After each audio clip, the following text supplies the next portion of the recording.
12 personnes du Nigeria et du Ghana qui ont traversé cette Méditerranée ont été jetées à la mer en raison de leur foi chrétienne par-dessus bord après un tri religieux. Comment réagissez-vous à midi, Marc Fromageau ? Évidemment, c'est dramatique. Alors, il faut garder son calme. Et j'ai entendu un certain nombre de titres de journaux italiens. Les musulmans noient les chrétiens. Ce n'est pas correct de dire ça. C'est même dangereux. Et puis, ça n'a aucun sens. Mais en l'occurrence, de le taire complètement également, c'est malheureusement symptomatique de situations que nous observons de plus en plus à travers le monde aujourd'hui. C'est-à-dire cette persécution des chrétiens qui sont visés, ciblés, uniquement parce qu'ils sont chrétiens. C'est ce qui s'est passé au Kenya, où des étudiants sont morts uniquement parce qu'ils étaient chrétiens, ou en Libye, où des Égyptiens ont été tués uniquement parce qu'ils étaient chrétiens, ou au Nigeria ou au Pakistan, simplement le fait d'aller à la messe vous expose à un certain danger. Il y a des attentats contre les églises au moment où il y a la messe. Donc aller à la messe dans ce genre de situation, évidemment, c'est un acte militant, voire héroïque. C'est bien sûr toute la question du Moyen-Orient aujourd'hui, où les chrétiens sont de plus en plus menacés et malheureusement sont en train de disparaître. Y a-t-il plus de persécutions, notamment au Moyen-Orient, ou en parle-t-on davantage pour mettre la lumière sur ces tragédies, justement ? Oui, le Moyen-Orient aujourd'hui, c'est un petit peu l'épicentre de cette confrontation et des persécutions que vivent les chrétiens.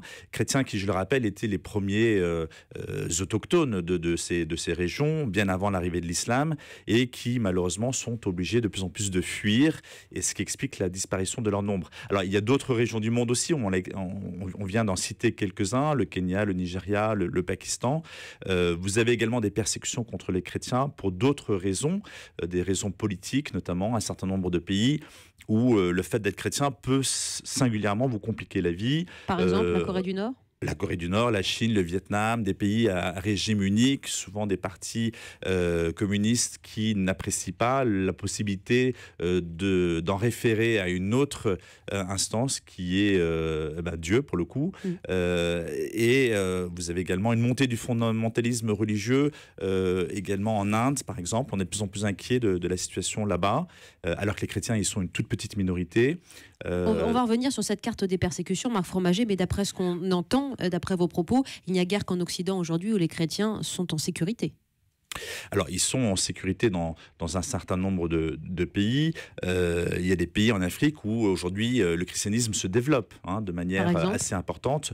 Vous avez une grande partie de l'Afrique noire. Vous avez des pays comme par exemple le Congo, la RDC, qui sera d'ici une vingtaine ou une trentaine d'années un des plus grands pays catholiques au monde du fait de l'augmentation de la population.